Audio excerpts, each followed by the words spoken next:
Across centuries of Indian tribal history, stories from ancient times reveal powerful myths where men were cursed or ritually transformed into fierce tigers or wolves.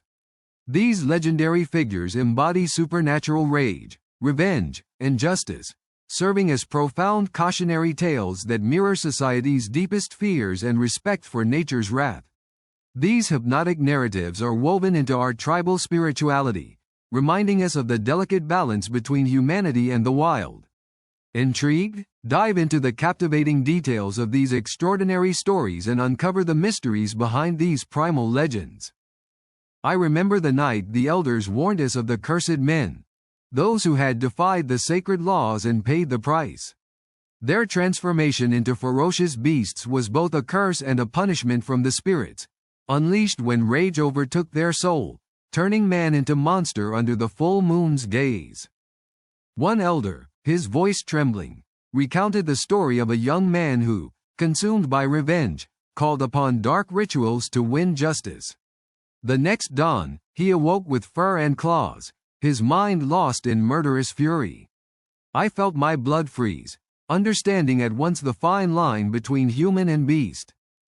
In our village, the ritual curses were feared but respected.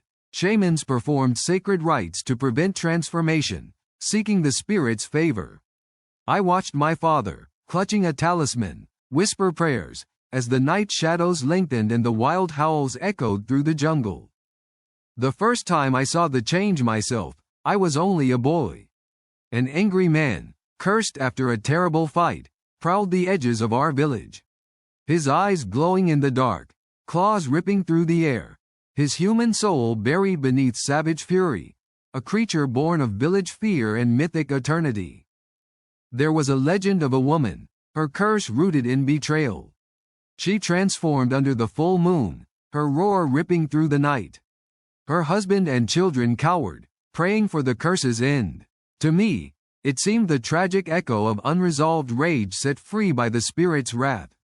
Our elders told us the Shapechangers could return to human form if the curse was broken, by atonement, respect for nature, or a healer's sacred words. Yet, many who were cursed never escaped the animal within, lost forever in the primal shadows of the forest's embrace. I remember a healer, an old woman, claiming she knew the secret to breaking curses. She told stories of ritual dances and offerings to the forest gods. Yet, I questioned if any could truly defy the spirits once a curse had taken hold, trapping souls in beastly hunger. During a festival, a local man who had been cursed by a vengeful spirit wandered, eyes wild and glowing.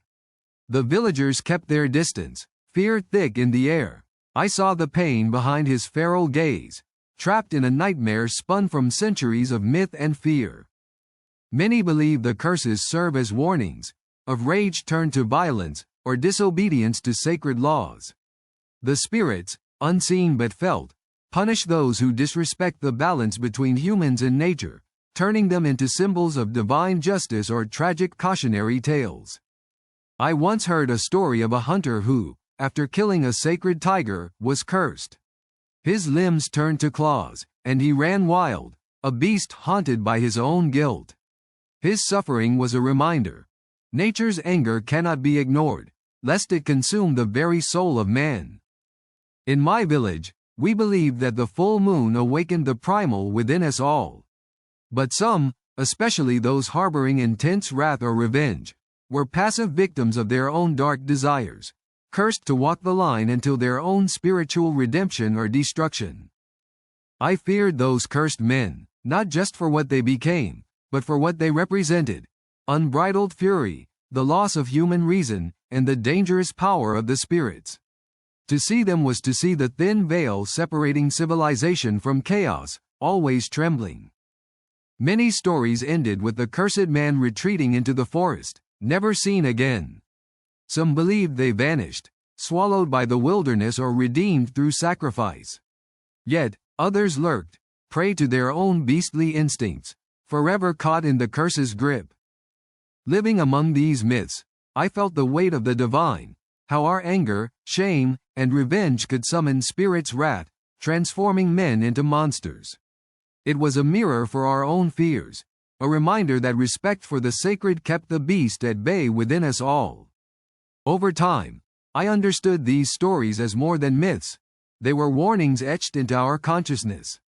They spoke of balance, between nature and man, rage and reason, spirit and flesh. The curse was a reflection of what we risked losing if we crossed the sacred lines. To this day, I carry the memory of those nights, haunted by the howls and shadows. The stories remind me that beneath every human face lies the potential for ferocity, unless we walk carefully, honoring the spirits and respecting our inner darkness. The tales of war tigers and shapechangers are woven into our very being, reminding us that rage and revenge, if unchecked, can turn even the noblest into monsters. It is a lesson etched deep in the spiritual fabric of India's tribal past. Now, in my old age, I see those stories not as mere myth but as truths rooted in our history's shadows. The fear of losing ourselves to the wild remains, urging us to respect the delicate dance between mortal spirit and divine power. That is the true legacy of the curse.